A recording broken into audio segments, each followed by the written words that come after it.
In lecture 2 for unit 3, we're going to pick up talking about sediment constituents, so the elements that you're actually going to see and be reporting on in the urinalysis and the microscopic examination. In this lecture, I'm going to go in the notes through mucus. In lecture 3, I will pick up at casts, and we'll finish out the lecture in the third video. So urine sediment constituents. So normal urine can contain a variety of formed elements, and even some elements that would usually be thought of as pathologic can be considered normal in small amounts, such as white cells, red cells, and casts. So now we are going to be talking about all the elements that can be seen in the microscopic exam in the urine sediment. So we're going to start with red cells. So in urine, red cells will appear as smooth, non-nucleated, biconcave discs. They must be identified using high power, and you would report them as an average seen within about 10 fields. In hyperstheniuric urine, which is urine that has a specific gravity greater than 1.010, so it's a very concentrated sample, the cells will be crenated, which means they're going to be shrunk due to loss of water. And because of that, they can be irregularly shaped. Crenated cells can resemble white cells, but they will be much smaller than a white cell. In hypostheniuric urine, which is urine that has a specific gravity less than 1.010, so it is a dilute sample, the cells are going to swell because they are absorbing water, and so they will lyse. When this happens, the cells release hemoglobin and leave only the membrane of the cell. These cells are referred to as ghost cells, and they are easy to miss if the specimen is not observed under reduced light. Red cells can be some of the hardest elements to identify because they lack any real characteristic structures. They can vary pretty greatly in size, and they can also be confused with other elements that you would see in urine, such as yeast or oil droplets or air bubbles. Yeast, however, is going to exhibit budding, and they will usually be more oval, and you'll see them in different sizes. Oil droplets and air bubbles are very refractile. If there's still a question about whether you are actually viewing red cells, you can use that acetic acid technique that we talked about in the first lecture. So that can be used, which would lyse the red cells, but it would leave all the other constituents. And again, if you're going to do that, you probably want to do it on an aliquot of your sample. The presence of dysmorphic red cells can be an aid in determining the site of renal bleeding. Dysmorphic red cells are those that vary in size. They have cellular protrusions, or they might be fragmented. And these cells are usually associated with glomerular bleeding, but small numbers of dysmorphic cells can also be attributed to non-glomerular hematuria and have also been associated with strenuous exercise. So if you'll look at the images here, so these are red cells, and you can see they're round. You've got a little bit of variation in size here, but overall they're pretty consistent in size, and they've almost got that kind of a ring around them on the outside there, whereas your yeast cells, much more oval. This is an example of budding yeast where you've got one that kind of forms off of the other, so that can be a clue there that you're looking at yeast and not red cells. Here's an example of an air bubble and oil droplets, which both are considered artifacts, so they're not real elements that came from the patient. It's not something that you would report, but artifacts are a lot of times can be a clue that you are focused in the wrong plane. So if you're seeing an air bubble, you might want to try to focus your microscope in and out just a little bit to make sure that you're in the right plane. And then there's the information that we just covered about dysmorphic red cells. So clinical significance, while a small number of red cells in the urine can be normal, in increased amounts, red cells are associated with damage to the glomerular membrane or vascular injury in the genitourinary tract. The extent of the damage can be inferred by the number of cells present. If macroscopic hematuria is present, meaning that it can be visualized with the naked eye, then the urine will be cloudy and red to brown and is associated with advanced glomerular damage, but it can also be seen in cases of vascular damage caused by trauma, acute infection or inflammation, or coagulation disorders. The microscopic results of this type of damage is likely going to be greater than 100 red cells per high power field. In contrast, microscopic hematuria would give a urine that is clear, and the cells would only be present with the aid of the microscope. This type of hematuria is important in early diagnosis of glomerular disorders, malignancy of the urinary tract, and to confirm renal calculi or renal stones. There are also non-pathologic causes of microscopic hematuria, including strenuous exercise and menstrual contamination. And keep in mind that you can have a positive reagent strip result for blood with a clear urine when there is hemoglobin present. Okay, next, we're talking about white cells. White cells are generally much easier to identify than red cells. They're bigger, and the most predominantly found white cell in the urine is going to be the neutrophil, so it will contain granules, so it would be a lot easier to identify. They can rapidly lyse in dilute alkaline urine and begin to lose some of that nuclear detail. So again, that's another reason why it's so important to have a fresh sample. They're going to be reported as an average seen after viewing at least 10 fields on high power.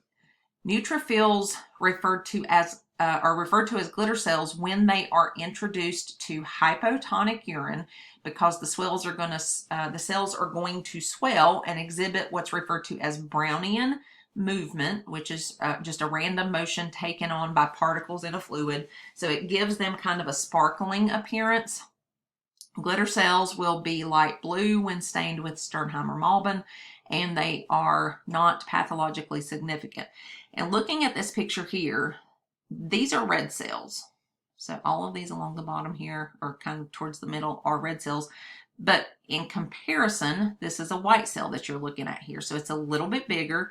It's got more kind of structural detail. So whereas the red cell just kind of looks flat and two-dimensional, the white cell looks a little bit more like it's got some depth to it. Here's more examples of white cells. And so like in this one, you can see the nucleus, just a little more granular looking. Okay, with eosinophils, eosinophils in urine are most commonly associated with drug-induced interstitial nephritis, but it can also be seen in small numbers with UTI and renal transplant rejection. You would not normally see them in urine, so it is considered significant when they're found. And again, to identify, the sample would have to be centrifuged and stained, preferably with the Hansel stains, but right stain can also be used. And then the percentage of eosinophils per 100 to 500 counted is determined, so anything greater than 1% is considered significant. Okay, with our mononuclear cells, so that would be your lymphs, monos, macrophages, and histiocytes. They can be present in small quantities in urine, but they generally are not identified during the wet prep examination of the urine. The smallest of those cells, which would be the lymphs, can be confused with red cells and are seen in increased numbers in the early stages of renal transplant rejection. The other larger mononuclear cells can be vacuolated and contain inclusions. The specimen may have to be sent for cytodiagnostic testing in order to differentiate white cells from renal tubular epithelial cells. The clinical significance of white cells in the urine. Normal urine white cell values will be less than 5 per high power field, but you can see higher numbers in female patients. An increase in the number of white cells in the urine is known as pyuria and indicates the presence of an infection or inflammation in the genitourinary system. And we can look at the slide here for the differences in bacterial versus non-bacterial causes of increased white cells to be present in the urine. So with bacterial infections such as cystitis, pyelonephritis, prostatitis, and urethritis, those could be conditions caused by bacterial infections, and then non-bacterial causes would be glomerulonephritis, lupus, interstitial nephritis, and tumors. Okay, next we're talking about epithelial cells. So epithelial cells come from the lining of the genitourinary system, so they're considered normal and non-pathologic in urine unless they are present in large numbers or are present in abnormal forms. There are 3 types of epithelial cells seen in urine. So you've got squamous, transitional, or renal tubular. Your squamous epithelials are easy to identify because they are the largest of the epithelials and they contain a lot of irregular cytoplasm, and the nucleus is prominent and about the size of a red cell. And remember, this is what I said, if you're having trouble initially focusing your microscope on your urine sample, see if you can find a squamous epithelial to focus on. So normally at least a few of these are going to be seen in the urine sediment because they represent normal sloughing. However, if they're present in large numbers, they are going to represent a contaminated specimen. In females, they originate from the linings of the vagina and the urethra, and in males, they come from the lower portion of the urethra. They can be handy in helping to get the scope initially focused. They're normally going to be reported in semi-quantitative terms, so you would report them as rare, few, moderate, many, or maybe 1+, 2+, etc. So that's going to depend on how your lab chooses to quantitate. A type of squamous epithelial cell that would be considered pathologic is the clue cell. They indicate bacterial vaginosis with Gardnerella vaginalis, and again, the clue cell, let me skip down to this slide. The clue cell is just a normal squamous epithelial cell, but it is absolutely covered in bacteria, so much so that you might not be able to see the nucleus, the edges might not be distinct, and they used to think, so that is an indication of bacterial vaginosis. They used to think that Gardnerella vaginalis was the only organism that caused that, but there are other bacterium that have been identified to cause bacterial vaginosis now. Clue cells, so they're going to have that very granular appearance. And this one has been stained. On the next slide here, you can see this is just done on a wet mount. So again, though, here is, that would be an example of a clue cell where it's very grainy, very fuzzy looking, whereas these over to the right here would not be considered clue cells. Next are transitional epithelial cells. So they're going to be smaller than squamous, and they can appear in a few different morphologic forms. So they can appear as spherical, polyhedral, or caudate. The morphological variations are due to the cell's ability to absorb water. The spherical form is capable of absorbing large amounts of water, which makes them swell, and they appear much larger than the other 2 variations. All 3 forms will have a distinct and centrally located nucleus.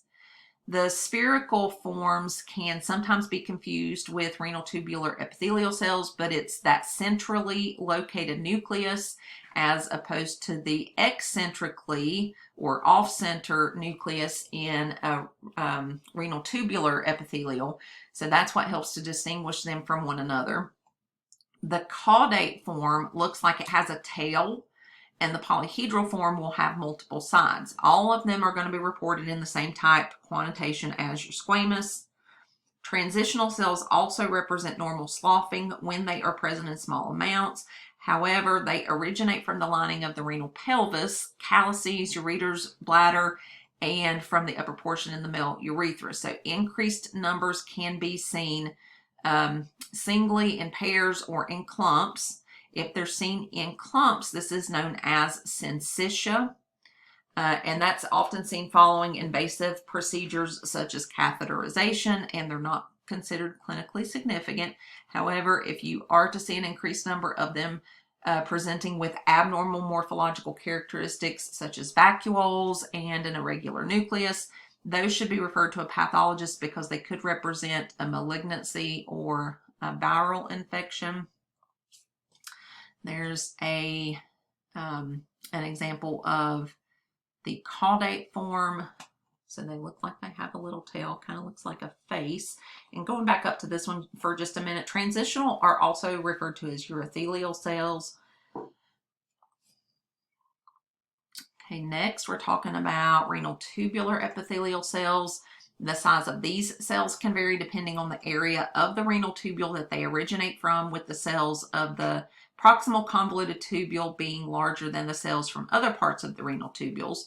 And the cells that come from the proximal convoluted tubule, known as columnar or convoluted cells, also tend to be rectangular. They can be coarsely granular, and they can resemble casts, so they should be examined closely for the presence of a nucleus. Cells from the distal convoluted tubule are going to be smaller. They'll be round or oval, and a lot of times they can be confused with white cells or spherical transitional epithelials. So to differentiate, you would want to look for that eccentrically placed nucleus. RTE cells that originate in the collecting duct will never be round, but they'll be cuboidal. They'll have at least one straight edge that can help to differentiate them from spherical and polyhedral transitional cells. And RTE cells are often present as a result of tissue necrosis. So because of that, they are often not easily identified without the use of staining. Cells from the collecting duct that are seen in groups of 3 or more, appearing as sheets of cells, are known as renal fragments. PCT and DCT cells will not be seen in sheets like this. And after saying all of this about the differences in all the varieties of renal tubular epithelial cells concerning their origin, it should be noted that the normal urinalysis microscopic exam would not normally allow for classifying the RTEs as to their origin, because this oftentimes is going to require special staining techniques. So RTE cells are quantitated in the same manner as squamous, and you just refer to them as RTE cells. Oh, sorry. Clinical significance. So of all of the epithelials, the RTEs are the most clinically significant, and the presence of increased numbers of them is indicative of renal tubular necrosis. And then there are some examples in the PowerPoint here that show a list of conditions that can lead to tubular necrosis. Additionally, the presence of single cuboidal cells is particularly associated with salicylate poisoning, which is aspirin. And RTEs can also contain substances from the glomerular filtrate, such as bilirubin and hemosiderin. So the presence of hemosiderin can be confirmed by staining with Prussian blue, and the granules would stain a dark blue. Okay, oval fat bodies are next. So these are actually RTE cells that have absorbed lipids from the glomerular filtrate. So they're usually seen in conjunction with free-floating fat bodies. They're highly refractile, and the nucleus can be hard to see. Identification would have to be confirmed by staining the urine sediment with either Sudan 3 or oil red O, your lipid stains, and examining them under polarized microscopy. Triglycerides and neutral fats stain orange red, and cholesterol will exhibit that Maltese cross formation under polarized light. Free floating fat droplets can also stain or polarize depending on their composition, so depending on what they're made up of. They can also be seen floating on the top of the specimen. Lipids present in the urine are most commonly associated with damage to the glomerulus caused by nephrotic syndrome, but it can also be seen in other conditions such as severe tubular necrosis, diabetes mellitus, and certain trauma cases. Okay, next we're talking about bacteria. Bacteria would not normally be present in urine, though it can be seen in small amounts if the collection was not done by a sterile method such as a catheter. Bacteria normally seen in urine is due to contamination from the vaginal, urethral, or external genitalia sources, or even from the container itself. Bacteria multiply rapidly if the specimen is not preserved properly, and they can also produce a positive nitrite test. So it's very important to compare the results with other parameters, such as the presence of white cells and the pH. For instance, if the pH is above 8.0, that could indicate then it's an old specimen that maybe has been left sitting out at room temperature. So any bacteria present would not be truly indicative of the patient's state. Bacteria can be present in the form of cocci or bacilli, but bacilli are most common, and because of their small size, they must be quantitated on high power. To be considered significant for a UTI, bacteria should be accompanied by the presence of white cells.